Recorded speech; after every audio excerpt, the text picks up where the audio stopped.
let me say something about Friedkin Candy's book. I do not recommend that book. Prefer that no one ever read it. It's only marginally better than Kersey Graves' work. Criticisms of his 16 Crucified Saviors, which you can find at the secular web, apply almost as much to Friedkin Candy. Their research is on key parts it's shoddy, and their source citations minimal and problematic.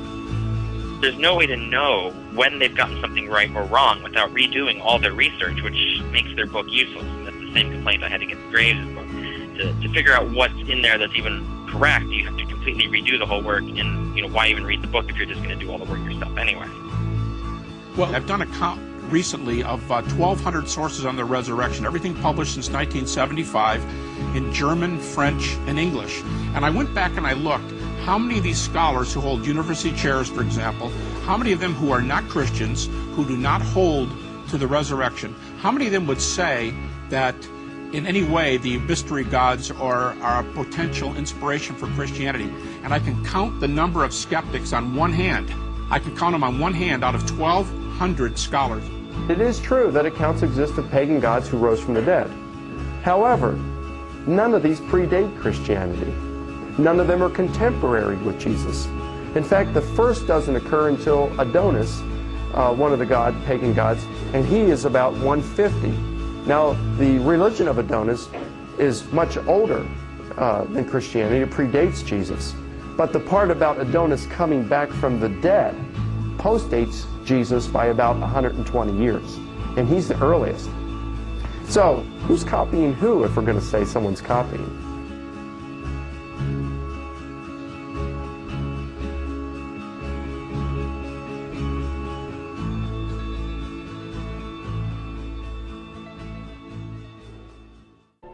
The first section of the hit film Zeitgeist proposes a theory that many people have accepted without proper investigation.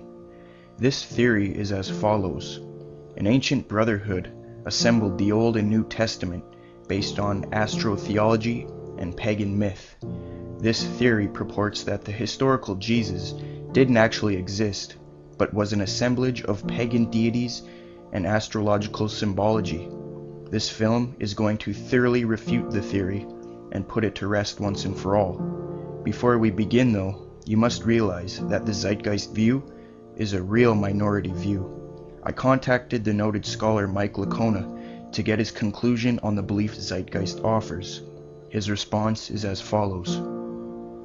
There are as many non-Christian sources who mention Jesus within 150 years of his life as there are who mention the Roman emperor contemporary with Jesus' ministry within 150 years of his life. Those who propose that Jesus never existed must reasonably account for these sources, while those who try to believe their arguments are reasonable, they have not convinced many. In fact, I am not aware of a single widely respected scholar in the world who holds the position that Jesus never existed. Even critical atheist scholars such as Richard Carrier and Dr. Bob Price have rejected Zeitgeist sources such as Acharya S.'s The Christ Conspiracy and Kersey Graves' 16 Crucified Saviors.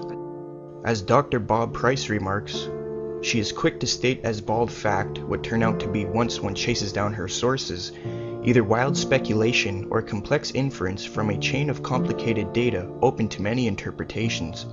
One of the most intriguing claims made repeatedly in these books is that among the mythical predecessors of Jesus as a crucified god were the Buddha, the blue-skinned Krishna, and Dionysus. Is there any basis to these claims which Murdoch just drops like a ton of bricks?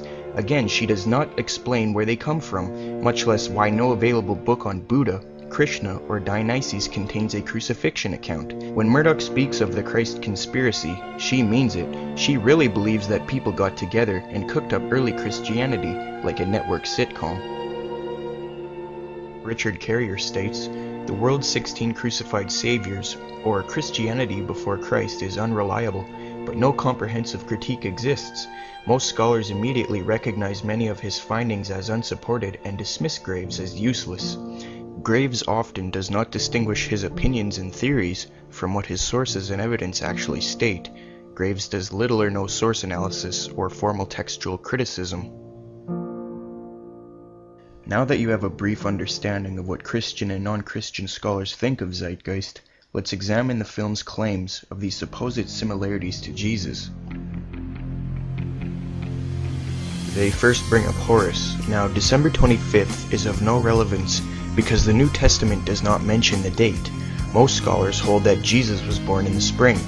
It wasn't until halfway through the 4th century that December 25th was added by the Roman Catholic Church.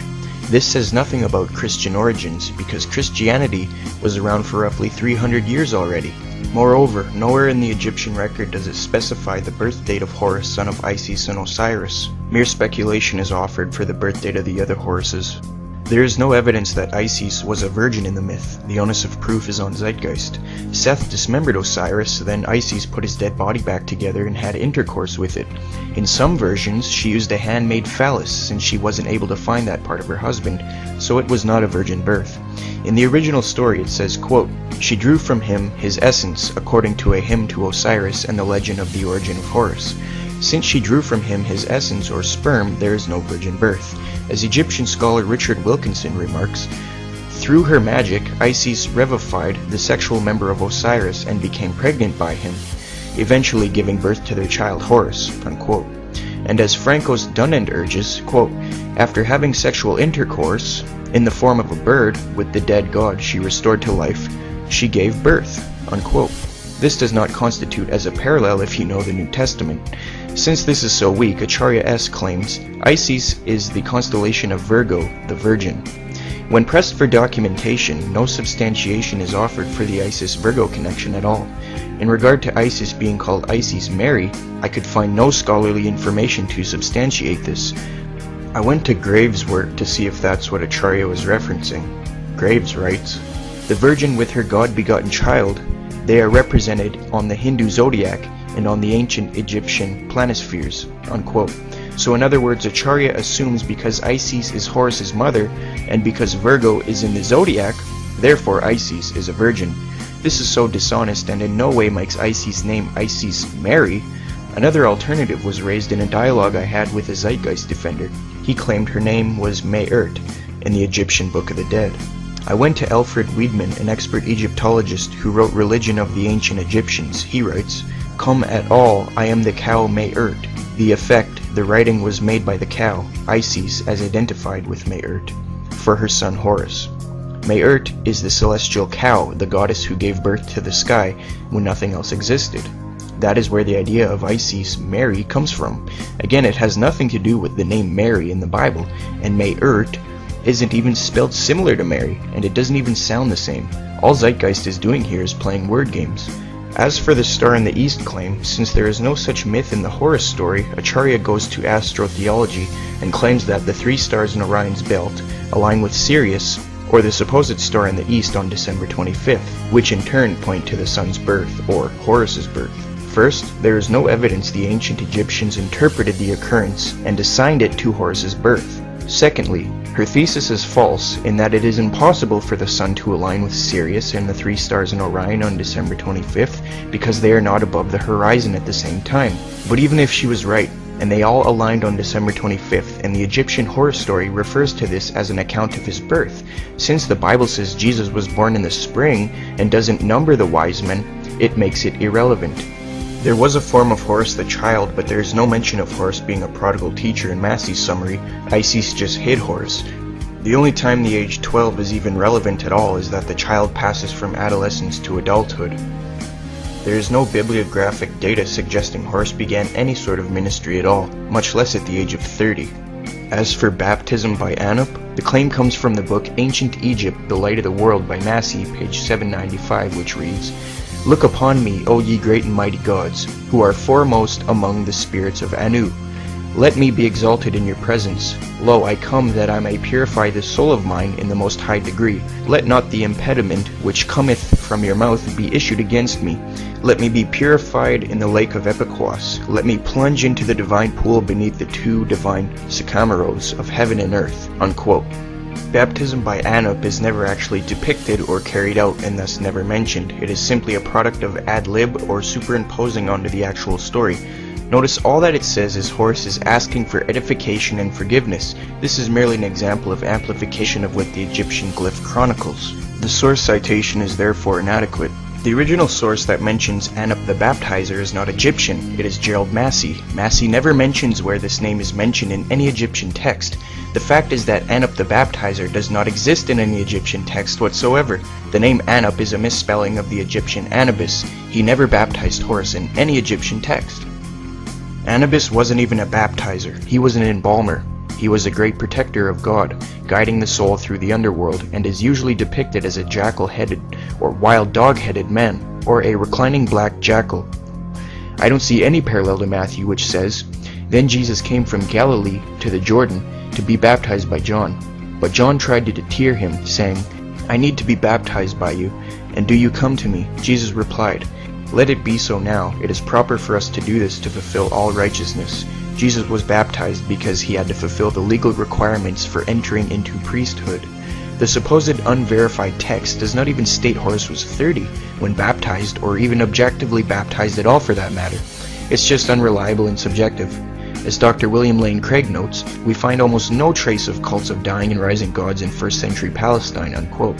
So if these cults weren't even in 1st century Palestine, how would the early church construct baptism based on Horus?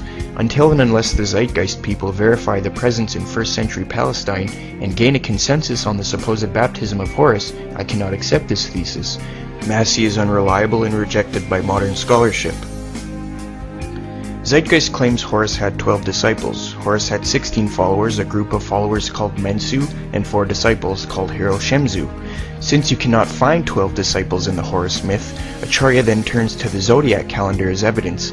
This is all based off the assumption that the Egyptians saw 12 signs as Horus's disciples, which there is no evidence of. The sun does pass through the 12 signs, but Jesus does not pass through his 12 disciples in any fashion similar to the zodiac. If the Bible was based off the zodiac, we would expect to see the similar movement through the disciples.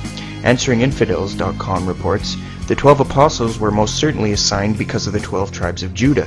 Skeptics might say that the 12 tribes of Judah were based off the zodiac, but the division of the 12 signs of the zodiac didn't occur until the 5th century BC, well after the 12 tribes.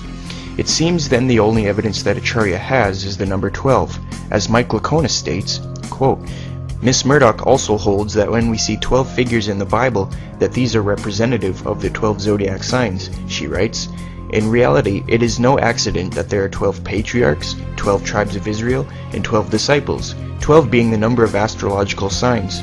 If we want to accept her thoughts on this, we also need to accept that Dunkin' Donuts is owned by an astrologer, since they give a discount when you buy a dozen donuts. Grocery stores are also run by astrologers, since you buy eggs by the dozen. Even our legal system must be influenced by astrology, since there are 12 jurors. When you want to see astrology in something, you see it, even when it requires that you read in foreign meanings into the text. We also have numerous evidence for the original disciples of Jesus. For example, towards the end of the 1st century, Clement writes, quote, Peter through unrighteous envy endured not 1 or 2, but numerous labors, and when he had at length suffered martyrdom, departed to the place of glory due to him, unquote. In regard to miracles, there is some magic associated with Horus, but this is with Horus the child, not Horus the elder or his adult forms. He was known for warding off dangerous creatures such as crocodiles and other beasts.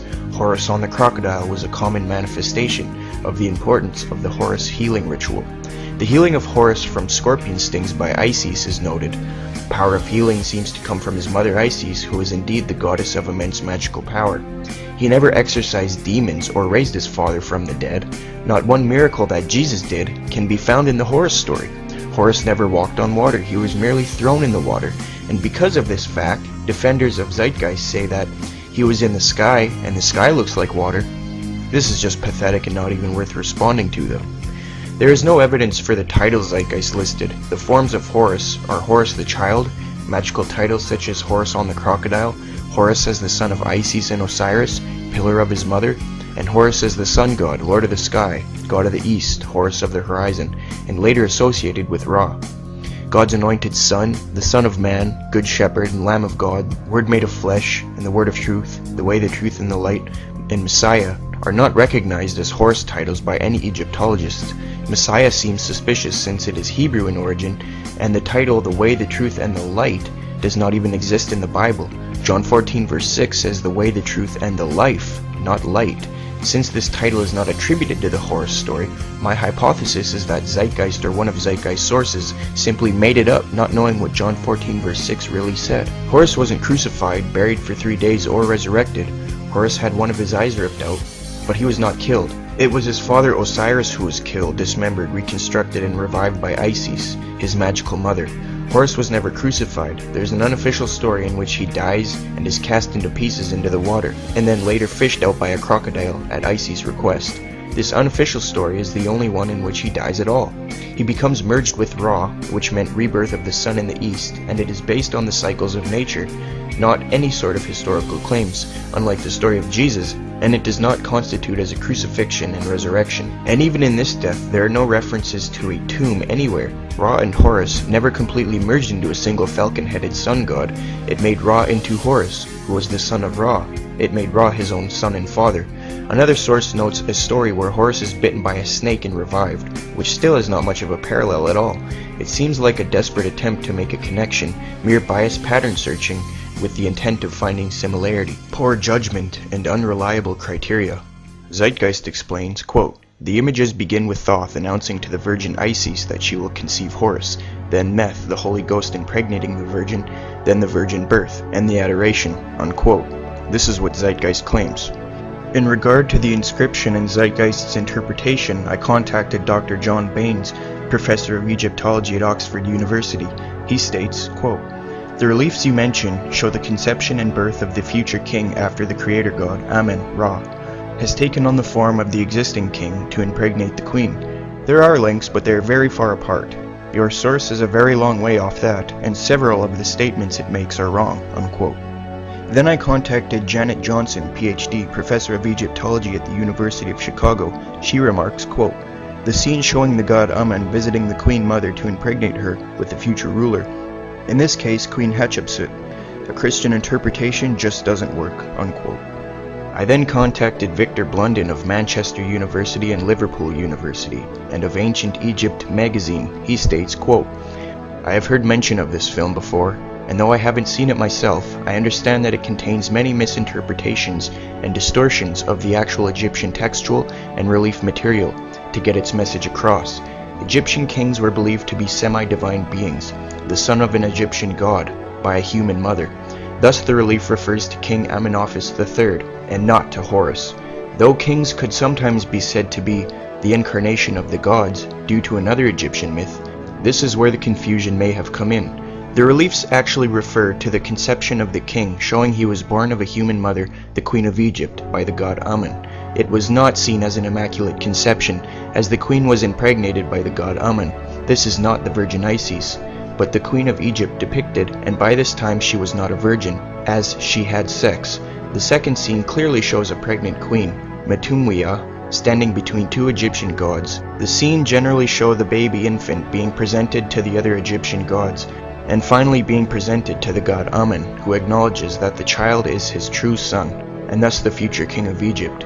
Thus, the interpretation of this scene by the film Zeitgeist appears totally wrong, as it imposes Christian values and interpretations on a typical scene showing the divine conception of an Egyptian king. The god Horus is not mentioned here. Isis is not depicted as far as I can see. There are no 3 kings or magi bearing gifts, which is total fabrication and quite out of context in this Egyptian myth," unquote. I then contacted the scholar William Gordon of the UCLA. He remarks, quote, "That is a very, very liberal interpretation of the divine birth. This scene assuredly does not comment on the queen's status as a virgin. I think the interpretation of the scene that you described from the documentary takes the divine birth and runs with it, taking it in directions that are not warranted by the evidence," unquote. I then contacted the Egyptologist Dr. Rhonda Balai, PhD from Yale. She states, quote, "In the scene he impregnates the queen who was a married lady, not the goddess Isis. To conclude, the woman impregnated was neither the goddess Isis or a virgin, but the queen who had been married to the king for a while. The scene shows a divine birth with the aid of the 7 Hathors, or cows, that were the hippo goddess and the Maskenet, the frog goddess." Scholars disagree with Zeitgeist. So who was this Gerald Massey that Zeitgeist cites anyway? Gerald Massey was a practicing druid. In fact, Massey was elected chosen chief of the most ancient order of druids from 1880 through 1906, so he was a chief druid. The ancient historian Tacitus tells us this about the druids, quote, "Deemed it indeed a duty to cover their altars with the blood of the captives and to consult their deities through human entrails," unquote. Yes, Massey seems like a great source. In fact, most of Zeitgeist sources have interesting backgrounds.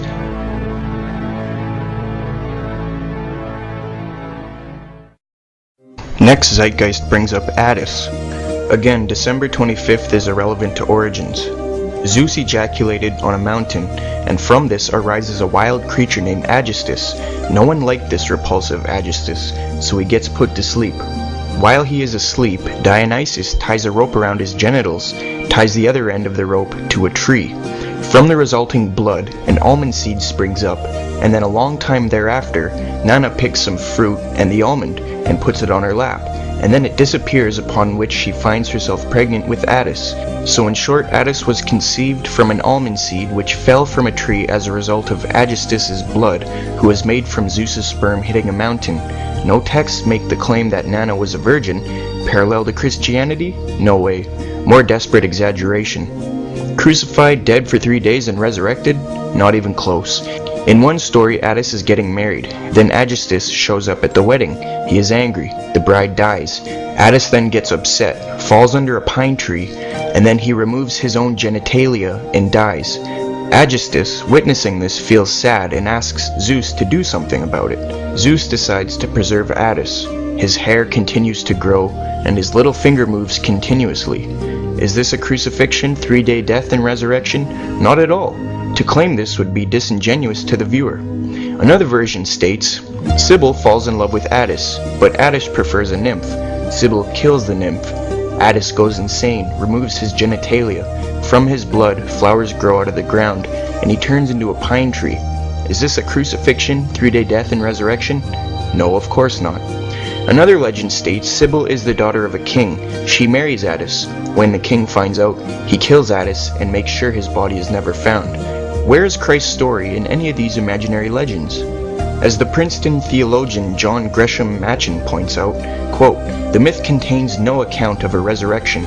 All that Sybil is able to obtain is that the body of Attis should be preserved, that his hair should continue to grow, and that his little finger should move," unquote.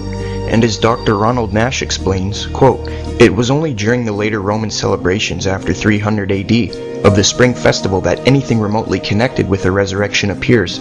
In truth, no clear-cut, unambiguous reference to the supposed resurrection of Attis appears, even in the very late literature from the 4th century after Christ. It is abundantly evident that Zeitgeist's view of Attis is erroneous and unintelligent, and for this reason no scholars will cite Zeitgeist as a reference, nor give it a good review."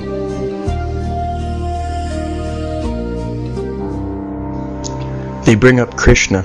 Krishna was the 8th son of Princess Devaki.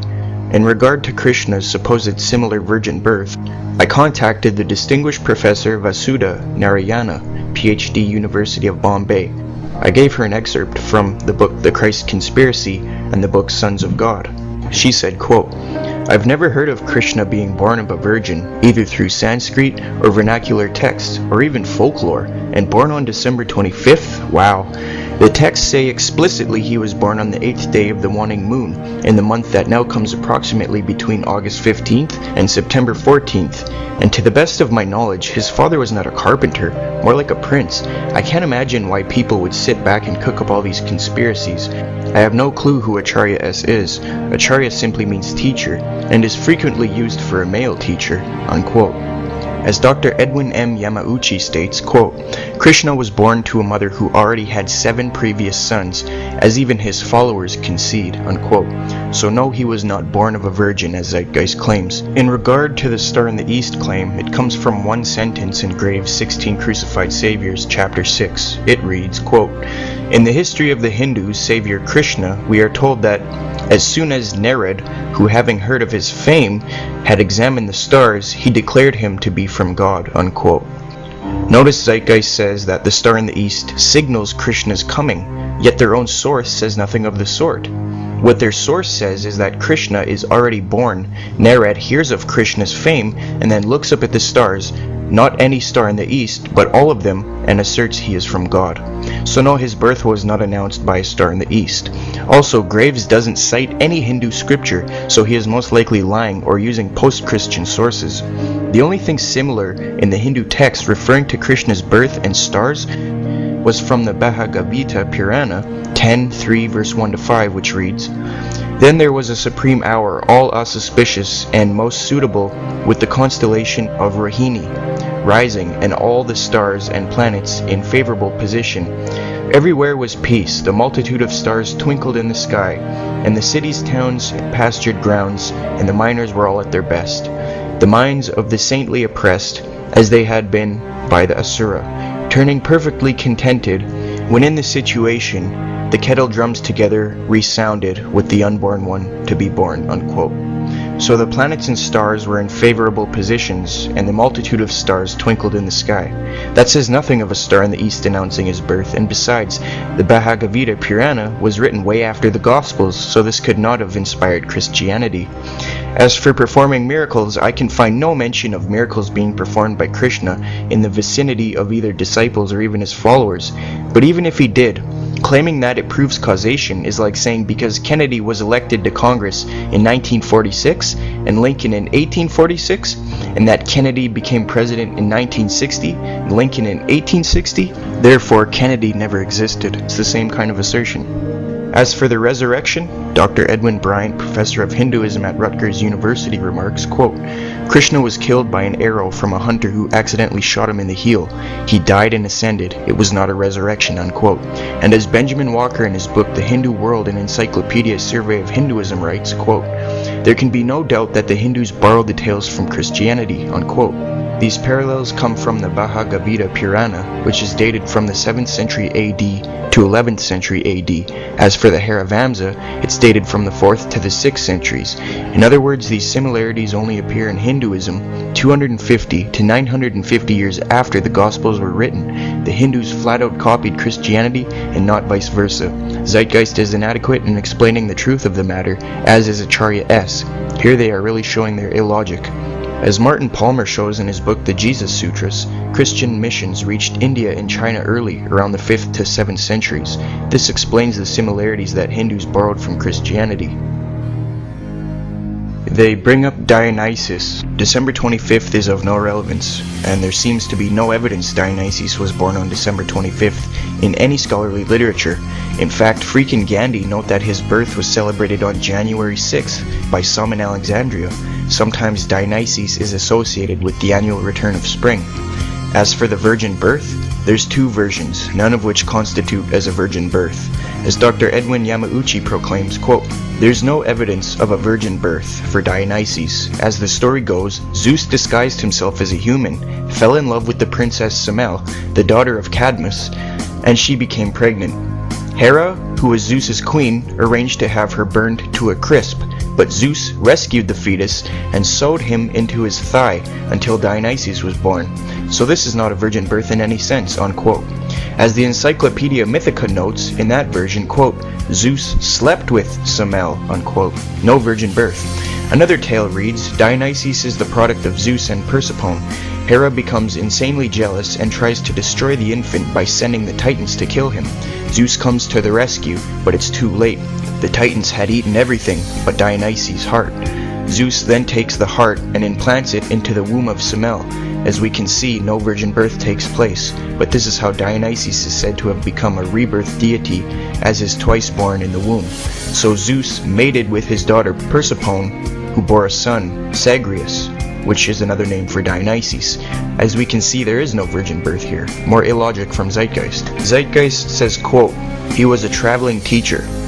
Well, the story does have Dionysus traveling around Arabia, Persia, and Greece, spreading his rights and delivering judgments as needed on those who defy. Reports that there are versions of Dionysus which have him traveling the world, including an expedition to India.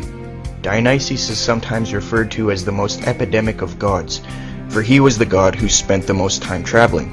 This is nothing like Jesus traveling a limited area providing moral teachings, but at any rate, there would be no other way to spread the word unless he wanted to travel or else sent disciples around, which Jesus did do, but Dionysus did not. He was never believed to be a spiritual teacher like Jesus. This parallel is very weak. Jesus' miracles were healings and such, all positive miracles. Dionysus' miracles were judgments against those who defied him. Zeitgeist claims, quote, "He performed miracles such as turning water into wine," unquote. Though there are tales where Dionysus supernaturally fills empty vessels with wine, the act of turning water into wine does not occur. The motif of changing water to wine is not presented in the Dionysus legends. The jugs of Elis, for example, were not filled with water, but were empty, and the fount of wine in Andros did not replace one of water.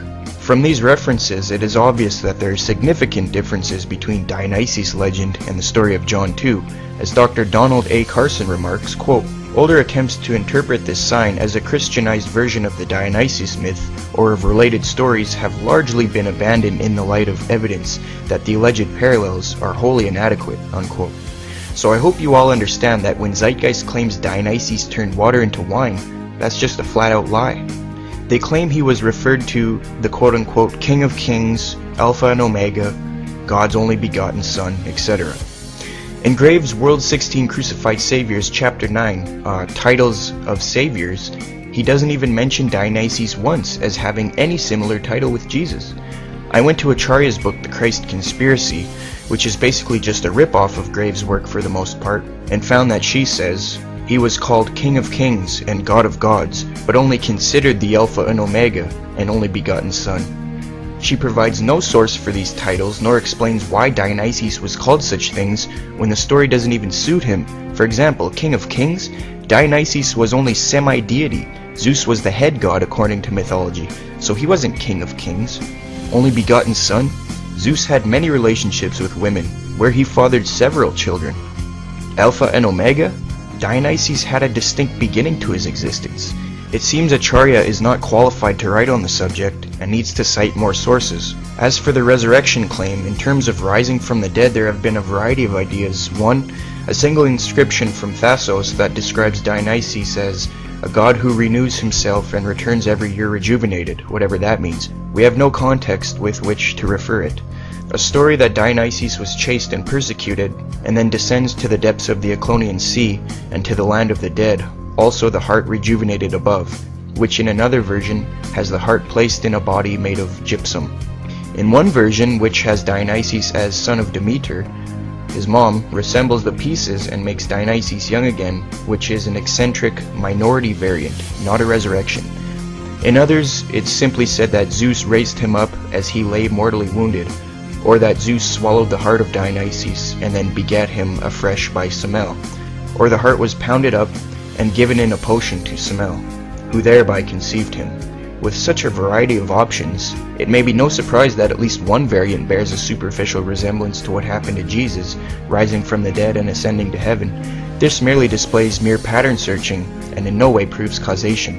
Taken together with all the debunked information, if this is all they have, it no way proves causation. One must simply use logic. The resurrection account of Dionysus stems from the tale of him being reborn after his attack by the Titans. As we can see, this has nothing to do with the resurrection story of Jesus. Furthermore, we are told after Dionysus completes teaching his followers his religious rites, he ascends to Mount Olympus to be with the other deities, alive and well. His infant rebirth, like Attis, is symbolic of the vegetation cycle, not atoning for sin. Is there even any evidence that these supposed resurrection ideas predate Christianity? Let's listen to Dr. Gary Habermas's dialogue with the Zeitgeist defender named Tim Callahan of Skeptic Magazine. I want to say, where's the evidence? Well, I would say that, first of all, that the myth of Dionysus probably does antedate to this. And yes, there isn't specifically resurrection, specifically, I mean, crucifixion but I don't see that that's really that important a point. They all undergo a horrible, excruciating death. You're going to have to give me a date for the earliest inscription, because Dionysus, I don't know anybody who thinks Dionysus is pre-Christian, not the resurrection portion. Okay, well, all I can tell you is that the myth is that he is torn apart by the Titans, eaten, and he is raised from the dead. What is the date? I don't know. I don't know the date of the, as I said, of the original.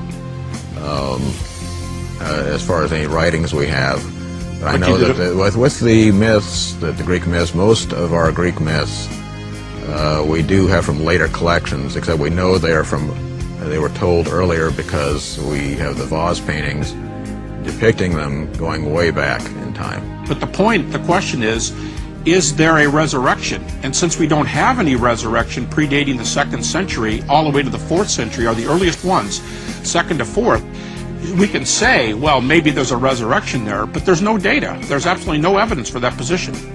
Dionysus was not a savior to which if you followed him, you would get eternal life. As the French scholar André Boulanger concludes, quote, "The conception that the god dies and is resurrected in order to lead his faithful to eternal life is represented in no Hellenistic mystery or religion," unquote. As we have just heard, the skeptic Tim Callahan admits there's no crucifixion with Dionysus. So what about the picture of the amulet of Dionysus that Zeitgeist shows when introducing him and that Freak and Gandhi have on their book cover? The amulet dates centuries after the Gospel and may even be a forgery. James Hannum conducted research on the amulet. He writes, quote, "The first source Freak and Gandhi supplied was R. Eisler, Orpheus the Fisher, first published in 1920, and where the 4th century date for the amulet is given, and it is illustrated. The second reference was W.K.C. Guthrie, Orpheus and Greek Religion, Princeton University Press, 1952. This is the 2nd edition and discusses the amulet at some length on page 265. He mentions the views of Eisler and Otto Kern, who was a very distinguished German expert on the Orpheus. At the time, both considered the gem to be an ancient Orphic artifact, and Eisler suggested there was a tradition of a crucified Orpheus. Pointing to the evidence of Justin Martyr, who denies there was ever a crucified pagan, Guthrie rightly rejects this interpretation. But there's a final kicker to this story that Freak failed to mention. I found an endnote to the 1952 edition of Guthrie's work, page 278, which states, "In his review of the book, Orpheus and Greek Religion, Kern recants and expresses himself, convinced by the expert opinion of Rael and Zahn that the gem is a forgery. The gem has been branded a forgery by noted experts. Luckily for Freak and Gandhi, that they don't think the gem is important to their thesis. But you still have to ask, what is it doing on the front cover of their book? And one can also have suspicions as to why they didn't give a reference to where the picture came from," unquote. This just displays the dishonesty of Zeitgeist, Freak, and Gandhi, and how inadequate their research abilities are. Anything to make a few dollars, I guess. They bring up Mithra. As for December 25th, it is irrelevant to origins. Zeitgeist claims, quote, "Mithra was born of a virgin," and Acharya S. even claims that Mithra was born in a cave. Now, the vast majority of data on Mithra comes from artwork. Mithra was portrayed as having emerged from a rock and being fully grown or fully mature once born, not being born in a cave, and it's not by a virgin or anything similar to the baby Jesus in any stretch of the imagination. And even if Mithra was born in a cave, there's no mention of Jesus being born in a cave anywhere. As the late Dr. Ronald Nash puts it, quote, "Mithra was supposedly born when he emerged from a rock," unquote. So unless the rock is considered a virgin, this parallel evaporates. As for the 12 disciples claim, Mithra had a number of animal companions, a snake, a dog, a lion, a scorpion, but not 12 of them. The Iranian Mithras had one follower named Varunu, and the Roman Mithra had 2 companions named Catus and Ketapatris. I emailed Acharya about one of her articles that said there was a scene of Mithra with 12 disciples. She did not respond to me. My attention was brought to J.P. Holdings' article on Mithra, and it turns out his readers had also tried to reach Acharya, but received no response, even though she had responded regarding something else a short time before. Holding thinks that she might be referring to a scene with 2 vertical rows with 6 pictures of what seem to be human figures, and Mithra in the middle. Acharya now acknowledges that they are the zodiac signs. Here we go again with the zodiac. Then there are other carvings which have Mithra standing inside of the zodiac signs, but have other beings beside the signs, which would make him have 13 to 22 followers. There is no evidence that the Mithra cult thought of them as his disciples, as no inscriptions are in the reliefs. It could mean anything. There's certainly no text saying they are 12 disciples. Upon close examination of the first picture, there's 15 figures surrounding Mithra anyway, not 12. And it's from the 2nd century AD, not 12. And it's from the 2nd century AD, and the second relief has 20 persons in it. Then out of desperation, on an internet article called Mithra and the 12, she is now saying that, quote, the motif of the 12 disciples or followers in a Last Supper is recurrent in the pagan world, including with Mithraism, unquote. She doesn't elaborate on it or anything. She cites an Amazon link that's something called Jesus, A Kingdom Without Frontiers, The Last Supper, which is an animated children's VHS movie that has nothing to do with Mithra. So no, Mithra did not have 12 disciples, or a Last Supper with 12 disciples. Freaking Gandhi try to make excuses but have inadequate sources who make unsubstantiated claims and who speak of things outside of their field. Franz Commont's outdated theory is claiming that the figures were actually Mithra's 12 disciples dressed up in zodiac costumes. How they can make this connection is unknown, as no inscriptions accompany the original reliefs. There's just no evidence for those type of fringe claims. The relief Acharya refers to in regard to a supposed Last Supper with 12 is just some kind of banquet with 6 figures, not 12. And there's no evidence that it was any kind of Last Supper, as no texts go with it. The closest thing is a celebration of a meal Mithra had with the sun god after slaying the bull, but nowhere is this called a Last Supper. But since all throughout history people had supper at a table most of the time and not alone, I don't see carvings portraying eating as any kind of evidence. As for performing miracles, the idea that Jesus' miracles were inspired by Mithra's miracles is rather ridiculous, since Mithra never did anything which equates to Jesus' miracles, such as walking on water, raising the dead, or calming the storms. This could not be called a significant comparison. Zeitgeist says, quote, upon his death he was buried for 3 days and thus resurrected, unquote. There's no mention of Mithra dying at all until the 4th century, and Richard Gordon says directly that there is, quote, no death of Mithras. That's just nonsense. The only reference I could find was every year during the winter solstice, he was supposedly reborn out of a rock. But this tale was added later, and doesn't involve a tomb or a resurrection, but a rebirth, and it's post-Christian. As Dr. Ronald Nash affirms, quote, no claim can be made that Mithras was a dying and rising god, unquote. As for the title Zeitgeist claims, he was referred to as the Light and the Truth. In Kersey Graves' The World's 16 Crucified Saviors, Chapter 9, Titles and Saviors, he doesn't even mention Mithra as being called the Truth or Light. Acharya claims he is, but cites nothing. She doesn't even say he was actually called these things, she just said he was considered the Truth and the Light. She does not explain why he was considered these things or give any sort of documentation to support it. She just claims that's what he was considered. So what about the astrological claims in Zeitgeist? Was Jesus' birth really just an astrological event? One of the primary claims of astrotheology is that on December 24th, the 3 stars in Orion's belt align with the star Sirius, and that on December 25th, they all point to the rising sun. Astrotheology claims that the Christmas story is in fact allegory for this astronomical event. They say that the 3 stars in Orion's belt are the 3 wise men, and that they're following Sirius, the star in the east, to the birth of the sun on December 25th. There are several problems with this theory, but the main one, I feel, is that this astronomical event happens nothing like the way that they are presenting here. You can verify this with a simple astronomy program. This image is what it would have looked like 2,000 years ago on Christmas Day in Egypt. You'll first notice that there is no sign of Orion or of Sirius pointing to the sunrise as they have depicted so many times. If we take away the sunlight, you can see to the right of your screen Sirius. Orion is already on the other side of the horizon before the sun rises. This scenario happens much more, like they say, in different months, like almost any day in October. You can see that as the sun is just about to cross the horizon, you see the stars in Orion's belt and Sirius pointing directly to it. The same thing with almost any day in November. It looks much more like the 3 stars and Sirius are pointing to the rising sun. In fact, it's by December 25th that Orion is completely below the horizon before the sun rises.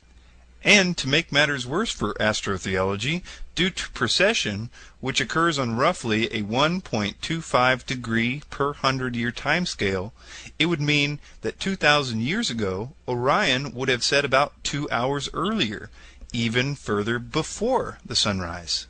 Some proponents of astrotheology claim that on December 24th, Sirius aligns with the 3 stars in Orion's belt. But the problem is that this never changes, not on December 24th, or not any day in the 365 days a year. In fact, that's why the ancients called planets wandering stars, is because they would move in relation to the stars that would stay the same.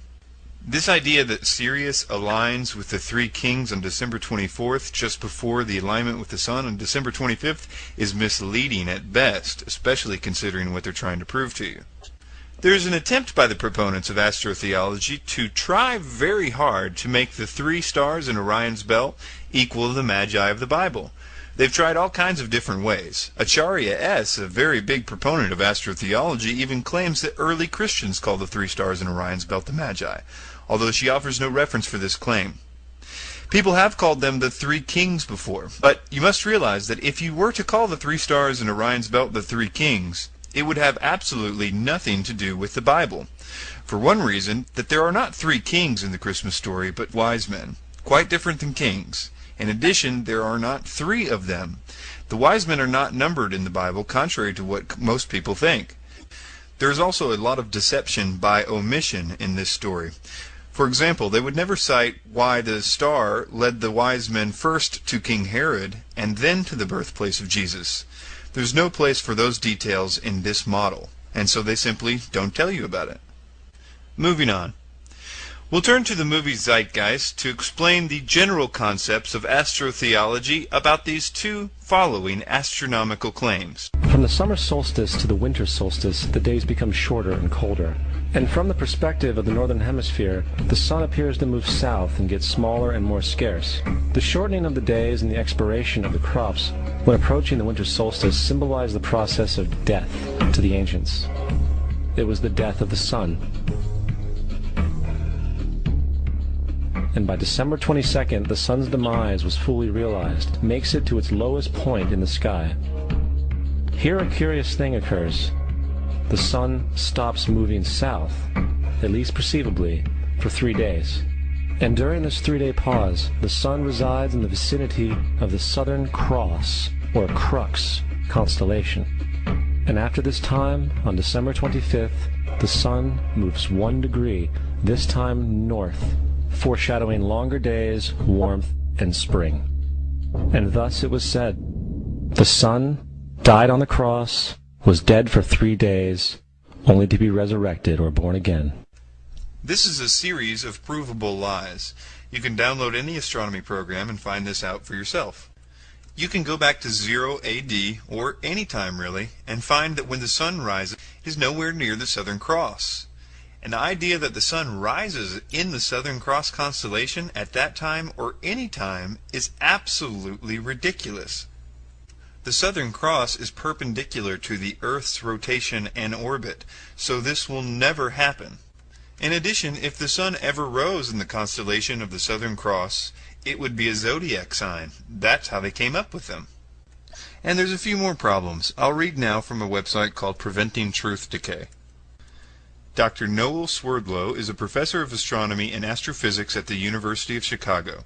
Dr. Swerdlow specialized in the study of the practice of astronomy in antiquity through the 17th century. Dr. Swerdlow writes the following. The stars of the Southern Cross are just visible above the southern horizon in Alexandria and in Jerusalem in antiquity, although I don't think it is visible there now. The constellation was, however, not recognized in antiquity. Why wasn't the Southern Cross constellation recognized in antiquity? Dr. Swerdlow explains. That crux, the Southern Cross, was not recognized as a separate constellation in antiquity, probably because, as seen from the Mediterranean, it is low on the southern horizon, and is surrounded on all 3 sides by the stars of Centaurus, which is a large, prominent constellation. And the 4 bright stars of the crux are included as the stars of Centaurus. So its recognition had to wait until the southern voyages of the 16th century. I would also like to point out that it was the Romans that invented crucifixion. So if the ancients were pointing to a cross in the sky as some sort of symbol of death, it suggests they somehow were anticipating the Roman invention that would happen much, much later. On the point of the sun staying almost fixed for 3 days, on the 22nd, 23rd, and 24th of December, I'll read from badastronomy.com. Although the sun does hang out to the south at winter solstice, it does not hang for just 3 days. You could pick 4 or more days and not notice much change. However, if 3 days was preferred for some reason, then it wouldn't be the days they claim, 22nd, 23rd, and 24th. Since the solstice is on the 22nd at 6 a.m., then it would be the 21st, 22nd, and 23rd as the most southern 3 days.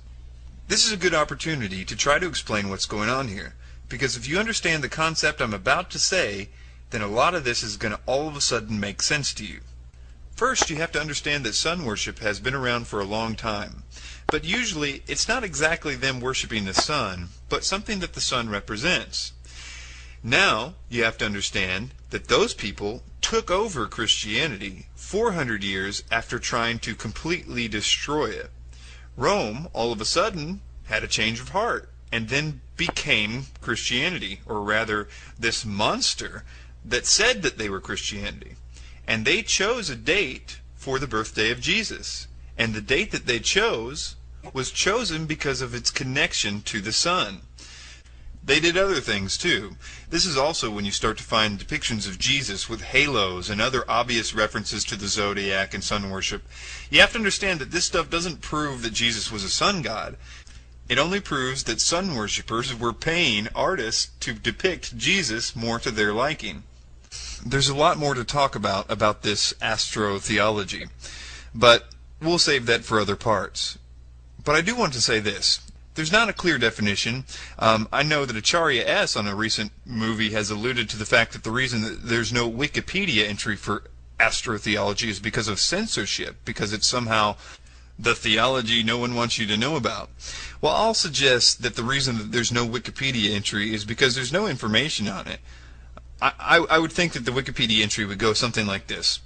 Astrotheology is a term that Jordan Maxwell came up with out of absolutely nowhere, and Michael Tsarian started selling books and DVDs and $75 I Love Astrotheology t-shirts. I'll leave you with this.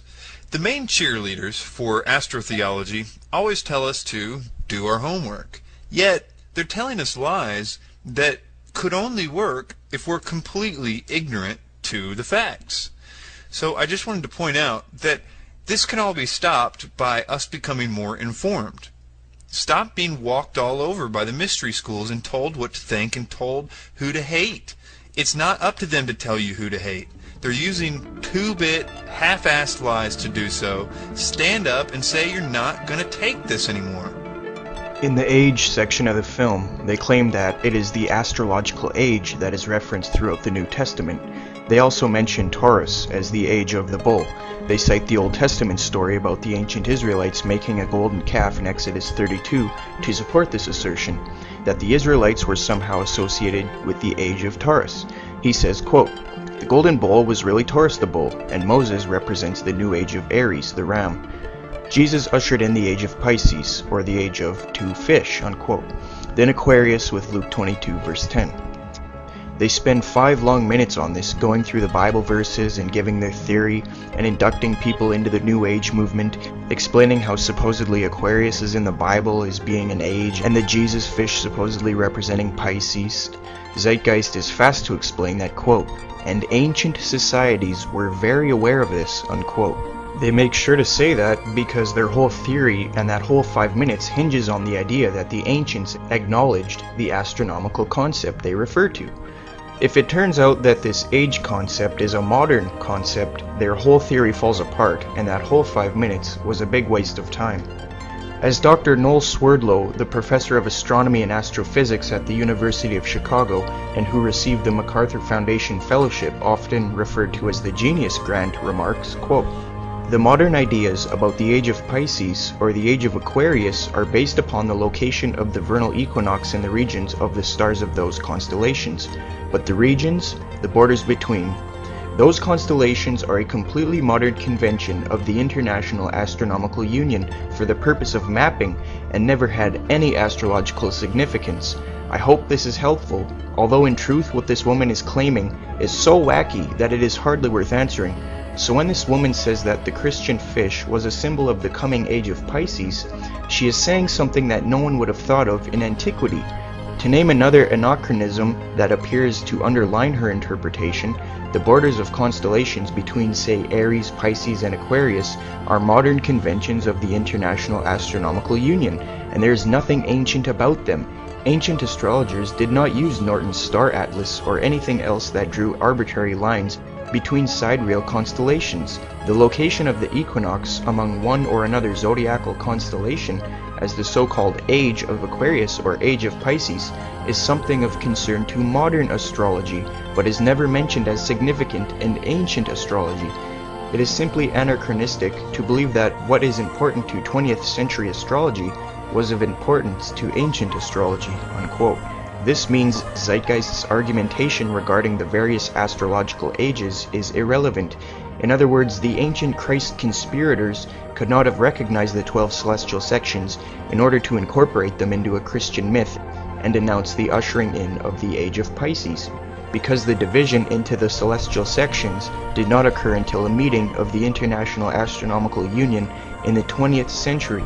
In regard to the Jesus fish, former professional astrologer for 8 years, Marcia Montenegro states, quote, "The fish was an early symbol of Christ because the Greek word based on the initials of Jesus Christ, Son of God, Savior, spelled fish." And last, Zeitgeist claims that Jesus' birth date is at the start of this age. However, again, the New Testament writers do not indicate the date of Jesus' birth.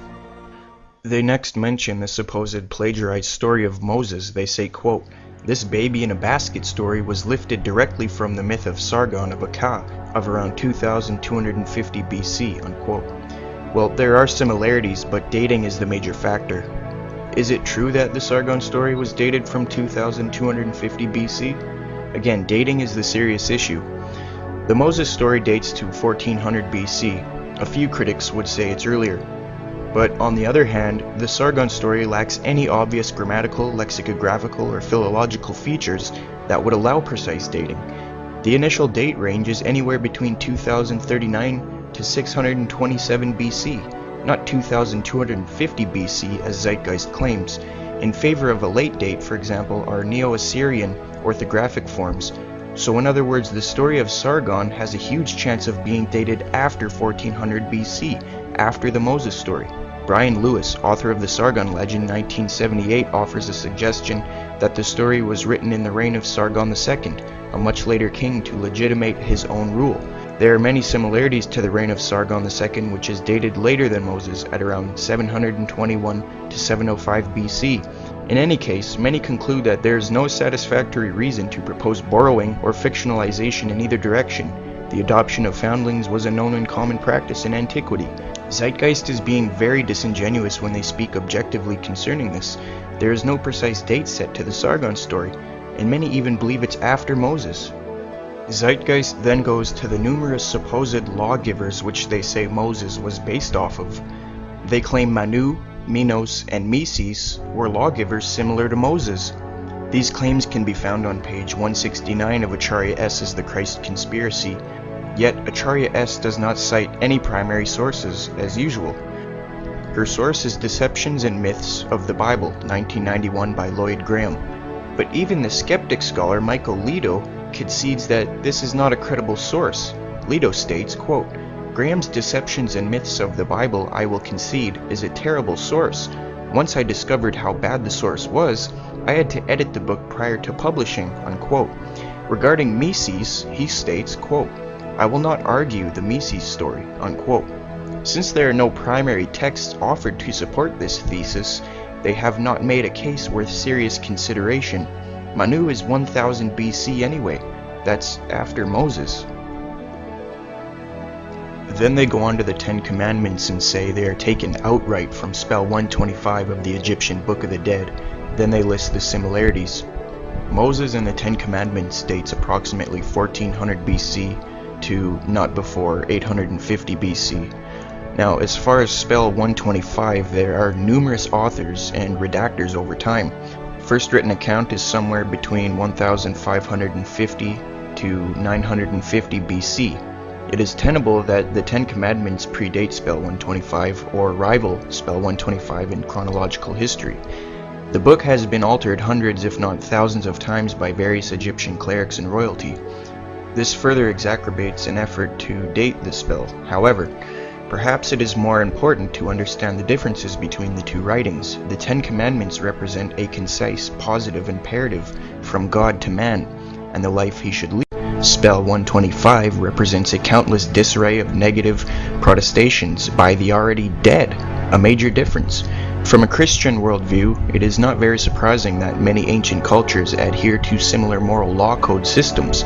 The Apostle Paul writes in Romans 2 verse 14 to 15, "When Gentiles who do not possess the law do instinctively what the law requires, these, though not having the law, are a law to themselves. They show that what the law requires is written on their hearts, to which their own conscience bears witness." In other words, there is a universal moral law in the hearts of the Gentiles or non-Jews, implying that all humans deep down have a common concept of what is morally right and what is morally wrong.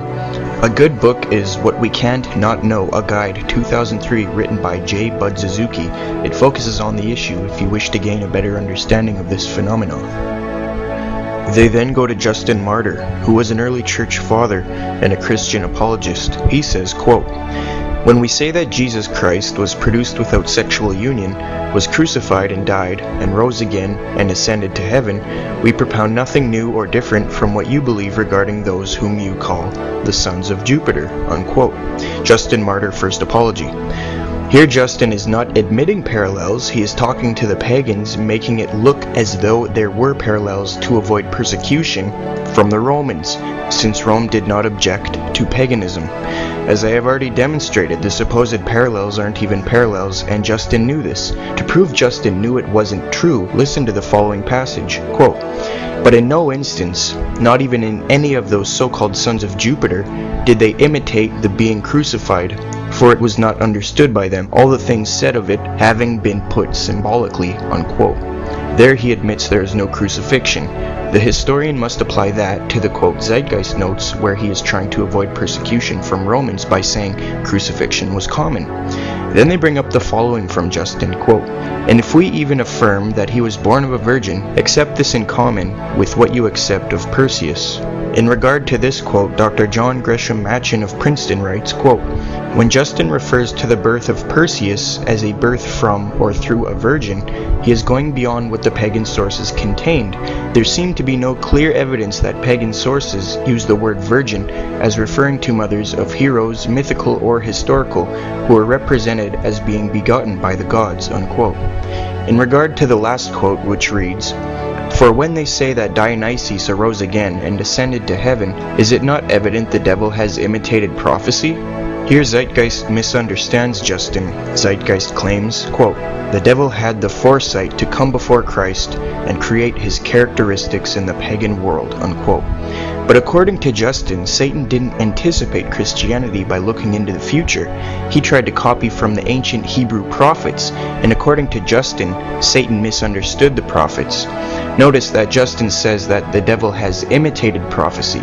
We can see that Justin doesn't really have the devil looking into the future to copy Christ at all. He has just imitated prophecy from the old prophets, according to Justin. So Zeitgeist is false when it says the devil had foresight. Also, the supposed resurrection of Dionysus is post-Christian and from the 2nd century. Justin was writing in the 2nd century, so he most likely was not referencing pre-Christian sources or belief, just current post-Christian belief. As for proof Justin was referencing Old Testament prophecy and not looking into the future, Justin writes, quote, "And these things were said to both among the Greeks and among all nations, where they, the demons, heard the prophets foretelling that Christ would specially be believed in, but that in hearing what was said by the prophets, they did not accurately understand it, but imitated what was said of our Christ. Like men who are in error, we will make plain." First Apology. Zeitgeist misunderstands Justin and doesn't apply proper context. They then bring up Joseph of the Old Testament saying, quote, Joseph was a prototype for Jesus, and then proceed with listing supposed similarities. Let's examine their points. Miracle birth. Only in the story of Jesus is the birth by a virgin, and is the child considered divine. 12 brothers, 12 disciples. Zeitgeist plays word games to trick the viewer into believing there is an actual parallel. However, Joseph was one of 12 brothers, which means he only had 11 brothers, while Jesus had 12 disciples. Jesus was not one of the number of disciples, while Joseph was one of the number of the brothers, so this is not a parallel. Sold for 20 and 30 pieces of silver. Judas did not sell Jesus, he betrayed him for a price. Joseph, on the other hand, was sold as a slave. Judah and Judas suggest a sale. As previously pointed out, Judas did not sell Jesus. In the story of Joseph, Joseph is sold as a slave. Such behavior is not scholarly, nor is it conducive to those who are looking for any kind of honest assessment. Work at the age of 30. Okay, this is completely false. Jesus did indeed begin his ministry at the age of 30, according to the New Testament, but Joseph began his work of predicting things through interpretations of dreams at 17, not 30. Again, Zeitgeist is being deceitful. So if scholars were to use this line of criteria for evidence, I would make a prediction. Consider the following parallels between Lincoln and Kennedy. Abraham Lincoln was elected to Congress in 1846, Kennedy in 1946. Lincoln was elected president in 1860, Kennedy in 1960. The names Lincoln and Kennedy each contain 7 letters. Both of their wives lost their children while living in the White House. Both presidents were shot on a Friday. Both were shot in the head. Both were assassinated by Southerners. Both were succeeded by Southerners.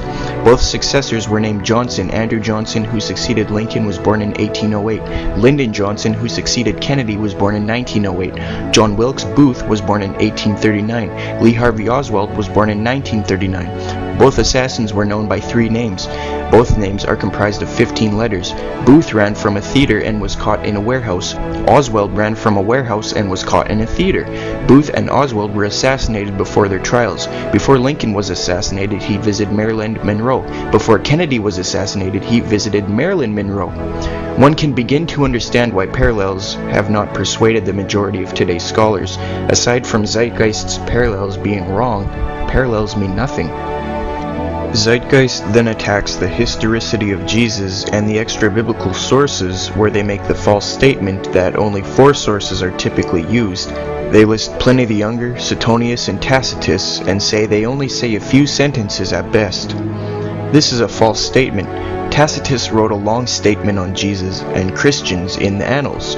Tacitus not only referenced Jesus, but we can learn a lot from his writings. For example, Christians were named for their founder Christus, who was put to death by the Roman procurator Pontius Pilate during the reign of Emperor Tiberius. His death ended the superstition for a short time, but it broke out again, especially in Judea, where the teaching had its origins. His followers carried out a doctrine to Rome. When the Great Fire destroyed a large part of the city during the reign of Nero, the emperor placed the blame on the Christians who lived in Rome. Tacitus reports that this group was hated for their abominations. These Christians were arrested after pleading guilty, and many were convicted for hatred for mankind. They were mocked and then tortured, including being nailed to crosses and burnt to death. Because of these actions, the people had compassion for the Christians. Tacitus therefore concluded that such punishment were not for the public good, but were simply to glut one man's cruelty. So Zeitgeist is being very deceitful when saying a few sentences at best, and it only references Christos, which is not Jesus. Obviously it is Jesus if you read Tacitus. They reference Suetonius. Suetonius writes, quote, "Because the Jews at Rome caused continuous disturbances at the instigation of Christos, he expelled them from the city. After the great fire at Rome, punishments were also inflicted on the Christians, a sect professing a new and mischievous religious belief," unquote. From Suetonius we learn of the expulsion of the Jews from Rome, and that it was Christ who caused the Jews to make the uproar in Rome, apparently by his teachings. The second reference includes the use of the word mischievous to describe the group's beliefs, and the term Christians to identify this group as followers of the teachings of Christ. As for Pliny the Younger, his letter is so lengthy I have to summarize here. He states, quote, "They, the Christians, were in the habit of meeting on a certain fixed day before it was light, when they sang in alternate verses a hymn to Christ as to God, and bound themselves by solemn oath not to any wicked deeds, but never to commit any fraud, theft, or adultery, never to falsify their word, nor deny a trust when they should be called upon to deliver it up, after which it was their custom to separate, and then reassemble to partake of food, but food of an ordinary and innocent kind, unquote. From Pliny's letter, we find several more facts about Jesus and early Christianity. Christ was worshipped as a deity by early believers. Pliny refers late in his letter to the teachings of Jesus and his followers as excessive superstition and contagious superstition. Jesus' ethical teachings are reflected in the oath taken by Christians never to be guilty of a number of sins mentioned in the letter. Concerning early Christianity, we see Pliny's method of dealing with believers, from their identification to their interrogation and to their execution. For those who denied being Christians, worship of the gods and emperor gained them their freedom. Pliny's inquiry received a reply which is published along with his letters. Although Emperor Trajan's response is much shorter, he states, quote, "The method you have pursued, my dear Pliny, in sifting the cases of those denounced to you as Christians is extremely proper. It is not possible to lay down any general rule which can be applied as fixed standard in all the cases of this nature. No search should be made for these people. When they are denounced and found guilty, they must be punished, with the restriction, however, that when the party denies himself to be a Christian, and shall give proof that he is not, that is, by adoring our gods, he shall be pardoned on the ground of repentance, even though he may have formerly incurred suspicion. Informants without the accuser's name subscribed must not be admitted in evidence against anyone, as it is introducing a very dangerous precedent, and by no means agreeable to the spirit of the age," unquote. So when Zeitgeist says it's only a few sentences and it doesn't reference Jesus, they are way off base. In fact, if I were to read every passage about Jesus from outside sources, it would take a very long time. They bring up Josephus as being a forgery. There are good indications that the majority of the text is genuine. There is no textual evidence against it, and conversely, there is very good manuscript evidence for the statement about Jesus, thus making it difficult to ignore. The vast majority of Christian and atheist scholars conclude that Josephus did write about Jesus, not only in the brief statement concerning James, but also in the longer account. In 1972, Professor Shlomo Pines of Hebrew University in Jerusalem released a study on the Arabic manuscripts containing Josephus' statement about Jesus. It includes a different and briefer rendering of the entire passage. David Flusser of Hebrew University in Jerusalem stated, "It is quite plausible that none of the arguments against Josephus writing the original words even applies to the Arabic text, especially since the latter would have had less chance of being censored by the church." In addition, Flusser notes that an earmark of authenticity comes from the fact that the Arabic version omits the accusation that the Jews were to blame for Jesus' death, which is included in the original reading. James H. Charlesworth of Princeton concludes, quote, "We can now be as certain as historical research will presently allow that Josephus did refer to Jesus, providing corroboration of the gospel account," unquote. So no, Zeitgeist isn't up to date with modern scholarship on Josephus. We actually have around 42 sources for Jesus within 150 years of his life. Pliny the Younger, Tacitus, Suetonius, Josephus, Thallus, Lucian, Marabar Serapion, Valentinius, Phlegon, the Gnostic Gospels, Celsus, Tertullian, Matthew, Mark, Luke, John, Paul's writings, Hebrews, Jude, and 1st and 2nd Peter. As Dr. Gary Habermas and Mike Licona write, quote, "Tiberius Caesar was the Roman emperor at the time of Jesus' ministry and execution. Tiberius is mentioned by 10 sources within 150 years of his death: Tacitus, Suetonius, Paterculus, Plutarch, Pliny the Elder, Strabo, Seneca, Valerius, Maximus, Josephus, and Luke. Compare that to Jesus' 42 total sources in the same length of time. That's more than 4 times the number of total sources who mention the Roman emperor during roughly the same period." In regard to those who gripe about the Gospels, historian Michael Grant writes, quote, "But above all, if we apply to the New Testament as we should, the same sort of criteria as we should apply to other ancient writings containing historical material, we can no more reject Jesus' existence than we can reject the existence of a mass of pagan personages whose reality as historical figures is never questioned," unquote. Now, nearly 100% of scholars, atheist and Christian, agree that Jesus lived. Most atheist scholars grant the crucifixion and empty tomb as well, such as Gerd Ludermann of Germany and many others. Only fringe scholars like Acharya S. and her camp say Jesus never existed, and as we have seen through films like Zeitgeist, they lie to get their message across. Of course, Acharya's and Zeitgeist's conspiracy theory would not be complete unless they point out the perpetrators. They need to show who is responsible for assembling all this information of pagan gods and astrological information from around the world, and explain how and when they met up to write the first ancient biblical manuscripts and started Christianity. In Acharya S.'s book The Christ Conspiracy, she frantically insists it's the Masons. Now, I have studied Masonry and the New World Order thoroughly, debated the subject, arguing for a Masonic conspiracy which started in 1776, and even made a documentary film concerning it, so I absolutely know Acharya inside concedes there is no real physical data to support her outlandish theory that she proposes. So in her book on page 283, she asks herself, quote, "Where were these ubiquitous Masons when Christianity was being formed? Why is there so little mention in the texts of time? They certainly existed, as it was they who were erecting massive and magnificent edifices all over the globe. The Masons were there, perpetually hidden behind the scenes," unquote. So in other words, she has absolutely no evidence for her theory, and without this crucial part, the Christ conspiracy doesn't work. She provides no objective documentation that these supposed ancient Masons built all these massive structures in the world, or even existed at all in antiquity, and she is vague in describing which structures she is even referring to. If she means the pyramids, how would a few Masons be able to make a pyramid? Think about it. That would take thousands of people. Even with that many, we still have no idea how it is even possible to build the pyramids. She says the biblical Nimrod who built the Tower of Babel was considered the first Mason. But it doesn't matter if modern society or Freemasons say he was a Mason. You need data, and for that claim there is none. One must understand, all that Acharya is offering is legend. Masons have no proof Nimrod was the first Mason. He built a big tower that Masons imitate. So what? That doesn't prove he was a Freemason. All she can offer is quotes from fringe authors who have no evidence themselves, or quotes that don't even support her thesis. I contacted the historian and Freemason Rich Rodriguez and asked him the following questions. Is there any actual data that you are aware of that gives evidence for Nimrod actually being the first Freemason, as in he started the group, or is that just legend?